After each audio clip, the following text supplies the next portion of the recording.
So the Expo is a culmination of actually tons of collaboration that happens throughout the year. So the way we have set up our model is one of the things that our TSA does is that she runs a weekly collaboration time that's an hour for whatever teachers are in we call them cohorts. So we purposefully create cohorts of teachers who collaborate around maker projects, which have special education and general education teachers together doing all of the planning, thinking about, well, what would this mean for a student who is on the autism spectrum. I let the students make their own recipes or their own tools and gadgets that had to do with cooking. And so they did it all completely on their own. I gave them no parameters, and they had to do all the research. They had to tweak recipes and figure out ways to make it healthier. And they had to write down their recipe and directions on a Google Doc. And then they actually did cooking in the classroom.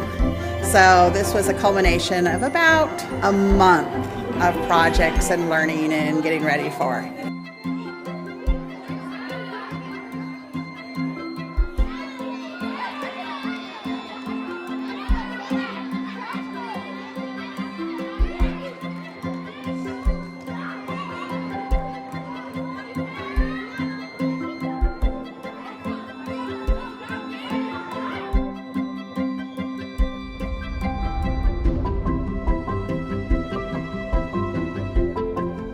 How can we as students take control of our food sources? So all the work that's in here and outside is related to that. So everything you see is going to in some way answer this question. My name is Rashad and I'm in second grade.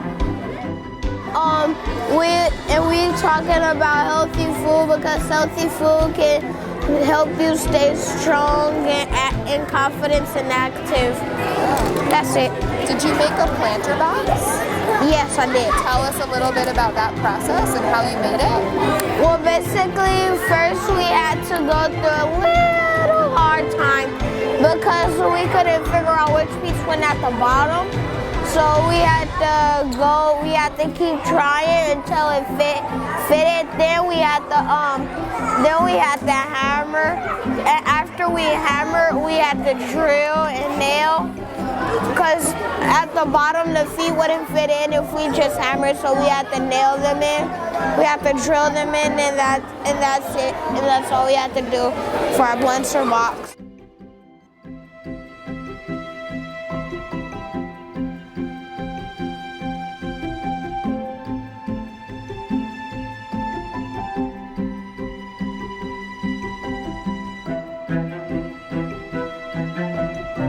My favorite part was how we get to eat a lot of healthy food because it helps you stay strong.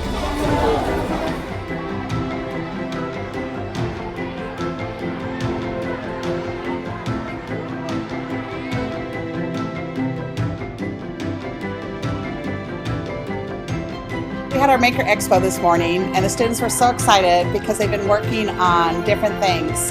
The first thing we did was we did a project-based learning project that we did with our science curriculum, and they studied the digestive system with parts, purposes, and complexities. And they made a 2D drawing of it and did all the labeling. And we even had a day of grossology where they could ask any kind of questions that might have to do with the digestive system. In the resource room, we use a lot of fidgets and sensory tools to satisfy those sensory needs to help them with their academics. And within this Maker Food project, we wanted to bring food, those sensory tools together with a huge slime interest we had at school. And bringing all those things together, we created this research project where our students were able to become leaders, and they created a proposal of what they wanted to make, their recipe that they found. It's really amazing to hear them talk about their work and how much they're able to recall, days and weeks later.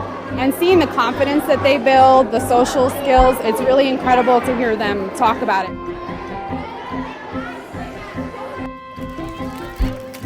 We only sold one bag for I think we'll have some leftovers.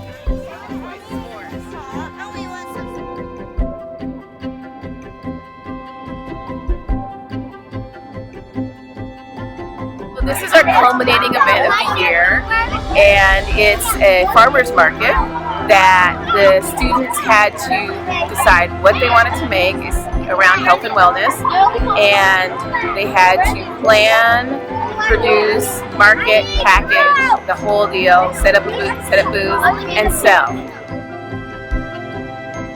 And so they made things that range from fruit kebabs to bird feeders to meditation lanterns, Rice Krispie treat alternates, healthier varieties like with soy butter and honey as opposed to marshmallows, and smoothies, fruit popsicles, all kinds of amazing things that the students themselves decided that they wanted to create. The concept of healthy eating and food deserts and where to get healthy foods and how they can advocate for healthy foods in their neighborhoods. Those are things that show them that you still have the power to affect change in your community, in your family, in your own life.